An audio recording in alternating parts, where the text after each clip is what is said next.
Bismillahirrahmanirrahim. Students, my name is Ahmed Nadeem and I am your teacher for statistics.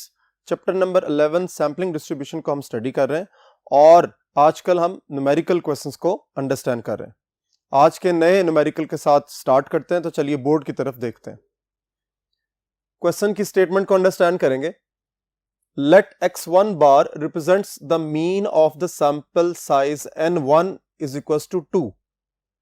अब इसमें 1 और 2 की subscript के साथ आपको मीन और सैंपल साइजेस दिए हुए हैं। आपने याद रखना है कि आज का जो मेन टॉपिक है वो है sampling distribution of difference between sample means, यानी सैंपल मीन्स के डिफरेंस के साथ आपने इसको कैलकुलेट करना है। यानी आपको डिफरेंट पॉपुलेशंस अवेलेबल होंगी, इनफैक्ट 2 पॉपुलेशंस अवेलेबल होंगी और आपने उनके सैंपल मीन्स को कैलकुलेट करने के बाद डिफरेंस का सैम्पलिंग डिस्ट्रीब्यूशन जनरेट करनी। ठीक है जी।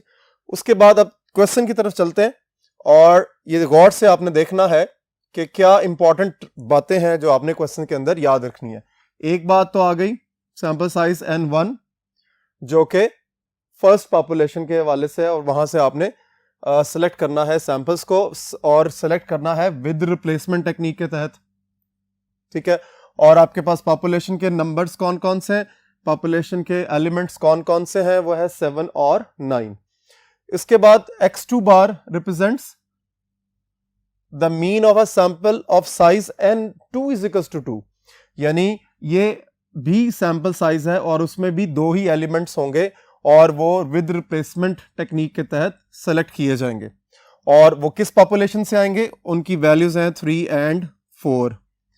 सो 2 पॉपुलेशंस हैं, 2 ही सैंपल साइजेस हैं और उस हवाले से आपने सिलेक्शन करनी है और सैंपल्स को जनरेट करना है। Form a sampling distribution of random variance x1 bar minus x2 bar. In fact यहां पर वेरिएंस की बजाय आप रैंडम सैंपल भी लिख सकते हैं। ठीक है, यानी आपने डिस्ट्रीब्यूशन ऑफ रैंडम सैंपल्स बनानी है और जिसमें डिफरेंस लिया जाए x1 बार और x2 बार का, और फिर आपने वेरीफाई करना है mu x1 bar minus x2 bar is equal to μ1 minus μ2। ये याद रखिएगा, ऑलरेडी ये बात पहले भी डिस्कस हो चुकी हुई है। ये आपके सबस्क्रिप्ट है, यानी ये म्यू के साथ नहीं लिखे हुए, ये म्यू के नीचे लिखे हुए हैं ताकि सिर्फ और सिर्फ उसकी नोटेशन क्लियर हो सके। ठीक है। इसी तरह sigma square x1 bar minus x2 bar is equal to sigma 1 square over n1 and sigma 2 square over n2। So ये 2 रिजल्ट्स हैं जो आपने वेरीफाई करने हैं।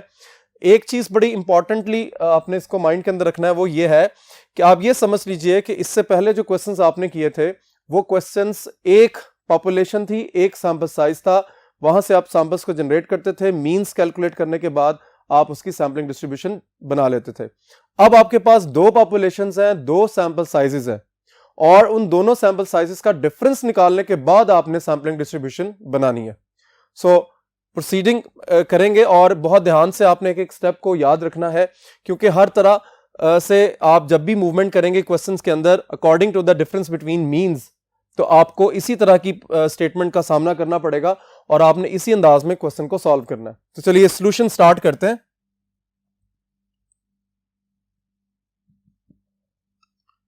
सबसे पहले कैपिटल N1 जो आपकी पॉपुलेशन 1 है।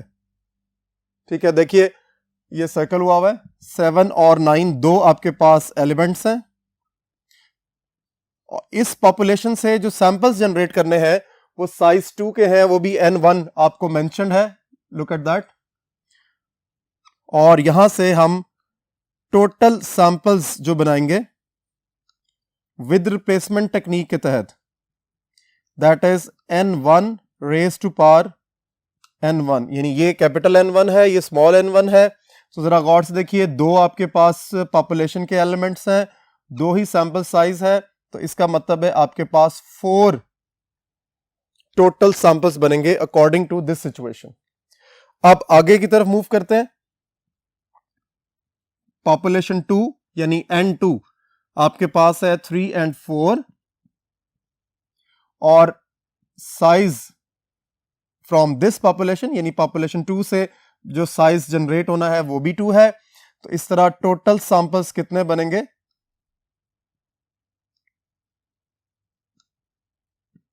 वो भी आप देखिए capital N2 raise to power small n2, so देखिए it is 2 raise to power 2 again 4। So situation क्या है, इसको याद रखना है आप लोगों ने कि पॉपुलेशन 1 से भी 4 सैंपल्स बनेंगे साइज 2 के, और पॉपुलेशन 2 से भी साइज 2 के 4 सैंपल्स बनेंगे। ठीक है, इस तरह पॉपुलेशन 1 से 4 सैंपल मींस कैलकुलेट होंगे और पॉपुलेशन 2 से 4 सैंपल्स कैलकुलेट होंगे। सो इस तरह 1 और 2 के 4 सैंपल्स जनरेट होने के बाद उनके फर्दर हम डिफरेंसेस को कैलकुलेट करेंगे। नेक्स्ट बोर्ड की तरफ चलते हैं और फर्दर इनकी कैलकुलेशंस देखते हैं।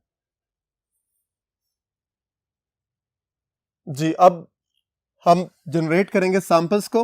आपको पता है ट्री डायग्राम बनाई जाती है, हम जनरेट कर लेते हैं 7 then 7 9 9 7 9। This is for population 1। अब यहां पर भी देखिए सैंपल्स बनेंगे। सबसे पहले सीरियल नंबर बना लें, सैंपल्स एंड x1 बार, क्योंकि ये पॉपुलेशन 1 है आपकी। तो देखिए 1 2 3 एंड 4। सैंपल 1 क्या बनेगा 7 7, फिर 7 9, फिर 9 7 एंड 9 9। ये 4 सैंपल्स बन गए। आगे इनके मीन्स कैलकुलेट करेंगे। 7 + 7 divide by 2 is 7, 7 + 9 is 16 divided by 2 is 8, then it is 9 + 7 is again 16, then 8 and this 9. So x1 बार की 4 वैल्यूज हैं 7 8 8 and 9। अब पॉपुलेशन 2 के हवाले से देख लेते हैं कि पॉपुलेशन 2 में हमारे पास जो नंबर्स थे पिछले बोर्ड पर 3 and 4 थे जी। सो 3 and 4 के हवाले से पहले ट्री बना लेते हैं। 3 4 and 4 3 4। आप यहां पर हेडिंग भी दे सकते हैं, आप अगर इसको चाहें इस अंदाज में ऐसे क्लियर कर सकते हैं। दिस इज पॉपुलेशन 1, उसका सारा प्रोसीजर है, और यहां से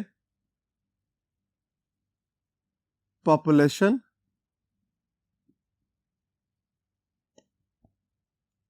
2। ठीक है जी। अब उसी तरह यहां पर भी स्ट्रक्चर होगा। सबसे पहले सीरियल नंबर लिख लेंगे आप, फिर सैंपल्स, और फिर x2 बार, क्योंकि यहां सेकंड पॉपुलेशन यूज की जा रही है। सो देखिए अगेन 1 2 3 4। सबसे पहले 3 3 3 4, फिर 4 3 4 4। अब के मीन कैलकुलेट करेंगे। 3 4 और 3 7, 7 को आप जब 2 पर डिवाइड करेंगे तो इसका आंसर क्या आ जाएगा 3.5, फिर 4 3 3.5 and 4 4 again 4 + 4 8 divide by 2 is 4। सो इस तरह x2 बार की कैलकुलेशन भी कंप्लीट हो गई। अब आपको क्या करना है, डिफरेंस एक्चुअली कैलकुलेट करना है। हेडिंग होगी difference, difference between sample means, यानी सैंपल मीन्स का डिफरेंस आपने कैलकुलेट करना है, उनकी डिफरेंस की वैल्यूज को लोकेट करना है। तो क्या करेंगे आप, याद रखिए जिस सीक्वेंस के साथ, बहुत इंपॉर्टेंट पॉइंट है ये, जिस सीक्वेंस के साथ x1 बार की वैल्यूज हैं उसी सीक्वेंस में आपने इसको कॉपी करना है, और रो में या कॉलम में, ये आपकी अपनी चॉइस है। इसी तरह जिस सीक्वेंस में x2 बार की वैल्यूज हैं उसी सीक्वेंस में आपने इसको रो या कॉलम में कॉपी करना है। अब हम फॉर एग्जांपल हम ये कह लेते हैं जी, कॉलम वाइज हम ले लेते हैं x1 बार की वैल्यू, और रो वाइज हम ले लेते हैं x2 बार की वैल्यूज। तो देखिए क्या होगी, सबसे पहले आपके पास है जी 7, फिर उसके बाद 8 and 9. This is your x1 बार. अगर आप इसको यहां से देखें तो x1 बार की वैल्यूज यहां पर आ जाएंगी और x2 बार की वैल्यूज रो वाइज आप देख लेंगे. तो देखिए जरा क्या होगी जी 3, फिर उसके बाद 3.5, अगेन 3.5 एंड 4. ठीक है जी, याद रखिए ये x2 बार की वैल्यूज हैं, ये x1 बार की वैल्यूज हैं. आपने क्या करना है, x1 बार माइनस x2 बार निकालना है. ये अगर यहां पे मेंशन कर देंगे तो और क्लियर हो जाएगी बात, यानी x1 bar minus x2 bar को आप लोकेट कर रहे हैं, कैलकुलेट कर रहे हैं. सो क्या होगा जी 7 माइनस 3, इसका आंसर क्या होगा 4. 7 माइनस 3.5 is 3.5. फिर 7 minus 3.5 is 3.5. 7 minus 4 is 3. उसके बाद 8 minus 3 is 5. 8 minus 3.5 is इसको चेक कर लीजिए 4.5. Then again it is 4.5 and it is 4. Then from 8, चूंकि 8 और 8 ये सेम आएंगी वैल्यूज,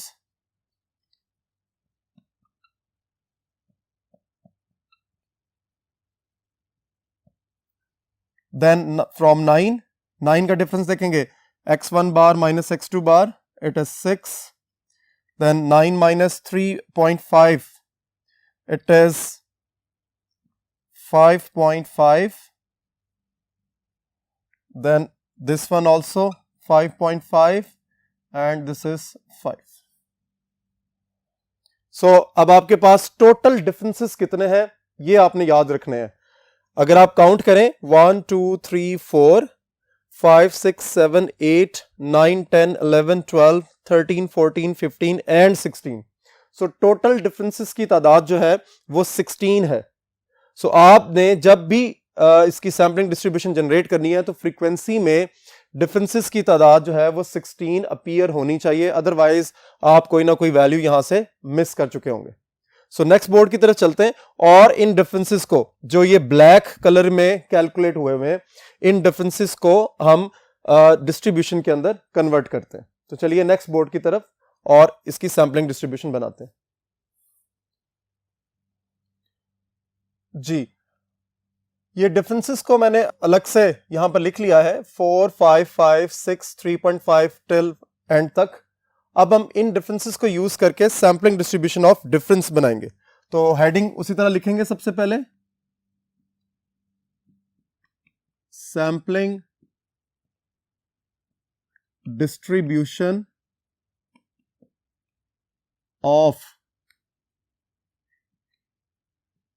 सैंपल मीन्स, और वो कौन कौन से सैंपल मीन्स है, x1 बार माइनस x2 बार.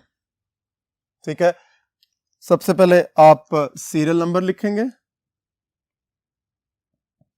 फिर आप लिखेंगे x1 bar minus x2 bar, then tally bars होंगे जैसे कि ऑलरेडी आप पहले भी बना चुके हैं. उसके बाद फ्रीक्वेंसी, इसको f से रिप्रेजेंट किया जाता है, और फिर probability of x1 bar minus x2 bar. Then x1 bar minus x2 bar को आपने मल्टीप्लाई करना है probability of x1 bar minus x2 bar से. ठीक है, आप जरा गौर कीजिए कि कितने आपके पास डिफरेंसेस एग्जिस्ट कर रहे हैं. तो उनका सीक्वेंस देखेंगे और सबसे पहले मिनिमम वैल्यू लिखेंगे, इट इज 4. ओके, चेक कर लीजिए पहले 4 से छोटी कोई वैल्यू तो नहीं है. Yes, we have 3, then we have 3.5, then we have 4। So इसका मतलब ये हुआ ये 3 से स्टार्ट करेंगे नंबर 1, फिर उसके बाद 3.5 होगा, फिर 4 होगा। अब देखिए नेक्स्ट 4.5 भी अवेलेबल है आपको, यस 4.5 भी है, और उसके बाद 5, यस 5 भी है, 5.5 भी है। 5.5 के बाद हमारे पास जो मैक्सिमम वैल्यू है वो है 6। सो इस तरह आपके पास टोटल जो डिफरेंसेस इंडिविजुअल एग्जिस्ट कर रहे हैं वो 7 है जी। ठीक है, अब आपने इनकी टैली बार्स लगानी है और इसको चेक करेंगे 3 कितने टाइम्स एग्जिस्ट कर रहा है, यहां से देखते जाएंगे। 3 1 टाइम्स एग्जिस्ट कर रहा है, 1 बार यहां पुट अप होगी। 3.5 1 2 टाइम्स है जी, 2 बार्स लगेंगी। 4 कितने टाइम्स है, 1 4 4 4। सो आपके पास ये 3 टाइम्स है। फिर 4.5 1 2 3 4, ये 4 टाइम्स है, 2 3 4। और फिर 5 की बारी है जी, 1 2 and this one 3, and 5.5 it is 1 2 and 6 1, इसको काउंट करेंगे ये 1 टाइम्स। सो आपने टैली बार्स यहां पर पुट अप कर दिए। अब आगे चलिए इनकी फ्रीक्वेंसी देखते हैं, 1 2 3 4 3 2 and 1। अब जरा इसका टोटल देखिए क्या आता है, इट मस्ट बी 16, जो कि ऑलरेडी पहले भी बात हुई थी। 1 + 2 3 3 6 4 10 3 13 2 15 and 1 16। So it is verified कि आपने जितने भी आपके पास डिफरेंसेस अवेलेबल थे उन सारे डिफरेंसेस को काउंट करके यहां पर लिख दिया। अब आगे प्रोबेबिलिटी की बारी है जी। प्रोबेबिलिटी क्या होगी, इंडिविजुअल फ्रीक्वेंसी को टोटल फ्रीक्वेंसी से डिवाइड करेंगे। 1 divided by 16, 2 divided by 16, 3 divided by 16, 4 divided by 16, फिर 3 divided by 16, 2 divided by 16 and 1 divided by 16। ठीक है जी, आगे चलिए। और नेक्स्ट हमारा जो कॉलम है कि ये जो डिफरेंसेस का कॉलम है, इस कॉलम को आपने प्रोबेबिलिटी के कॉलम के साथ मल्टीप्लाई करना है। अपना कैलकुलेटर निकालिए, मैं यहां पे कैलकुलेशंस करता हूं, आप इस साथ साथ वेरीफाई करते रहें। सो 3 को 1 से पहले मल्टीप्लाई करेंगे, it would be 3 1s are 3 by 16, no problem.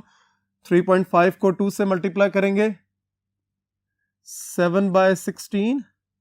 4 को 3 by 16 से मल्टीप्लाई करेंगे, 12 by 16। अगेन 4.5 को 4 के साथ मल्टीप्लाई करेंगे, इट इज 18 डिवाइडेड बाय 16। 5 को 3 से मल्टीप्लाई करेंगे, 15 by 16। 5.5 को 2 के साथ मल्टीप्लाई करेंगे, it is 11 by 16। Then 6 1s are 6 by 16। और उसके बाद आपने इसका सम कैलकुलेट करना होता है, तो न्यूमरेटर्स को ऐड करेंगे। 3 + 7 + 12 + 18 + 15 + 11 + 6। तो देखिए it is 72 divided by 16। It's a sum of x1 bar minus x2 bar into probability of x1 bar minus x2 bar। यहां हमें एक और कॉलम की रिक्वायरमेंट भी होती है, इफ यू रिमेंबर, कि हमें स्क्वायर लेना होता है इस कॉलम का। x1 bar minus x2 bar square into probability of x1 bar minus x2 bar। So first column का स्क्वायर लेने के बाद आपने इससे मल्टीप्लाई करना है, तो आपके पास क्या वैल्यूज आएंगी, 3 का स्क्वायर 9, 9 को 1 से मल्टीप्लाई करेंगे तो आपके पास वैल्यूज क्या आएंगी 9/16। फिर 3.5 का स्क्वायर करेंगे और उसको 2 से मल्टीप्लाई करेंगे, 3.5 square multiply by 2, it is 24.5 divided by 16। Then 4 का स्क्वायर करेंगे, 4 4 जा 16 को 3 से मल्टीप्लाई करेंगे, 48/16। Again 4.5 square multiply bye 4, it is 81/16। ठीक है, ये बाकी जो 3 वैल्यूज हैं वो मैं यहां पर लिख रहा हूं क्योंकि 4 वैल्यूज यहां पे कंप्लीट हो गई हैं। यहां हमारे पास जगह मौजूद है, क्योंकि आपके पास तो पूरा पेज होगा कॉपी का, आप उसको यहां से कंटिन्यू कर सकते हैं। सो 5 का स्क्वायर 25 को 3 से मल्टीप्लाई करेंगे, it is 75/16। Then 5.5 square multiply by 2, it is 60.5 divided by 16. Then 6 का स्क्वायर करेंगे, 36 को 1 से मल्टीप्लाई करेंगे, 36/16। अब न्यूमरेटर्स ऐड हो जाएंगे, 9 + 24.5 + 48 + 81 + 75 + 60.5 + 36, it is 334 divided by 16। सो हमने जो नेसेसरी कॉलम्स थे उनके सम्स को कैलकुलेट कर लिया है। इन सम्स को यूज करके अब हम अपने रिजल्ट्स को वेरीफाई करेंगे। तो वापस बोर्ड नंबर 1 की तरफ चलते हैं और इन रिजल्ट्स को वेरीफाई करते हैं। जी, हमने कुछ रिजल्ट्स जो जनरेट किए थे डिफरेंसेस से और उनकी प्रोबेबिलिटीज को मल्टीप्लाई करने के बाद हमें फाइनल आंसर्स जो मिले हैं, sigma x1 bar minus x2 bar into probability of x1 bar minus x2 bar is 72/16 and sigma x1 bar minus x2 bar square into probability of x1 bar minus x2 bar is equals to 334/16। अब previous information और भी available है आपके पास, population 1, population 2 and their sample sizes. अब हमें ये पता है रिजल्ट के अकॉर्डिंगली आपने याद रखना है। देखिए ये कहां से फॉर्मूला जनरेट हुआ, इससे पहले जो लेक्चर्स में आपने म्यू एक्स बार का फॉर्मूला पढ़ा था, ये मैं आपको फॉर्मुलेशन बताने लगा हूं कि आपको इतने ज्यादा फॉर्मूला याद करने की जरूरत नहीं है। आप बेसिक ये वाला फॉर्मूला याद रखिए कि म्यू एक्स बार का जो हमने फॉर्मूला पढ़ा था that was sigma X bar into P of X bar. अब अगर यहां पर डिफरेंस आ जाए, ये जिसको मैं सबस्क्रिप्ट की बात कर रहा हूं कि एक्स बार की जगह पर x1 बार माइनस x2 बार आ जाए, तो वही चीज यहां पर भी जनरेट हो जाएगी जो कि आपको यहां पर आउटलुक नजर आ रही होगी कि अगर आप देखिए तो ये जो x1 बार माइनस x2 बार है ये x बार की जगह पर आ रहा है, जो कि इससे पहले वाले लेक्चर्स में हमने किया हुआ है। सो यही चीज आगे शिफ्ट हो रही है और आपका फॉर्मूला कंप्लीट हो जाएगा। सो इसका मतलब ये हुआ कि mu x1 bar minus x2 बार के लिए नया कोई फॉर्मूला जनरेट नहीं होगा, नया फॉर्मूला आपने याद नहीं रखना, उसकी सेंस याद रखनी है।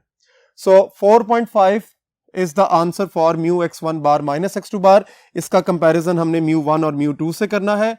Mu 1 is equals to sigma x1 over capital N1, that is equals to 7 + 9 divided by 2, it is 8। Then mu 2 is equals to sigma x2 divided by n2, that is equals to 3 + 4 divided by 2, it is 3.5. Hence mu 1 minus mu 2 is equals to 8 minus 3.5 and that is 4.5. So आप कह सकते हैं, so it is proved. क्या चीज proof हो गई है कि mu x1 bar minus x2 bar is equals to mu 1 mu 2 is equals to 4.5। आपने फर्स्ट रिजल्ट जो है उसको वेरीफाई कर लिया। अब नेक्स्ट रिजल्ट को नेक्स्ट बोर्ड पे वेरीफाई करते हैं, तो चलिए नेक्स्ट बोर्ड की तरफ।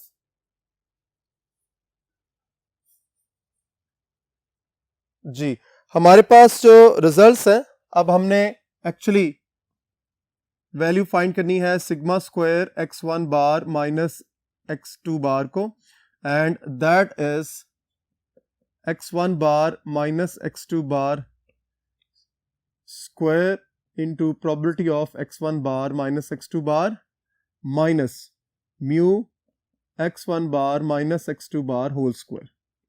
So अब आप देखिए ये रिजल्ट भी आपने ऑलरेडी कैलकुलेट किया हुआ है। सो देखिए ये आंसर है 334 डिवाइडेड बाय 16 माइनस ये आंसर आप कैलकुलेट कर चुके हुए हैं 4.5 स्क्वायर। सो देखिए 334 divided by 16 minus 4.5 square. So it is 0.625. Now अब राइट हैंड साइड की तरफ जाएंगे, sigma 1 square it is equals to sigma x1 square over n1 minus mu 1 square. ठीक है, इसी तरह हम सिग्मा 2 स्क्वायर को कैलकुलेट करेंगे, that is sigma x2 square over n2 minus mu 2 square. ये सब फॉर्मूलाज ऑलरेडी आप पढ़ चुके हुए हैं प्रीवियस लेक्चर्स के अंदर। अब इसकी वैल्यूज पुट अप करेंगे। सिग्मा x1 स्क्वायर का मतलब है पॉपुलेशन 1 के एलिमेंट्स को सम करके स्क्वायर करके सम करेंगे। It is 7 square plus 9 square divided by 2 minus mu 1 की वैल्यू आपने कैलकुलेट की हुई है पिछले बोर्ड पर, it is 8 square. So देखिए 7 square plus 9 square divided by 2 minus 8 8s are 64, it is 1. यहां से चलेंगे पॉपुलेशन 2 के वेरिएंस की तरफ, it is 3 and 4, so 3 square plus 4 square divided by 2 minus mu 2 की वैल्यू भी हम कैलकुलेट कर चुके हुए हैं, दिस इज 3.5 स्क्वायर। तो देखिए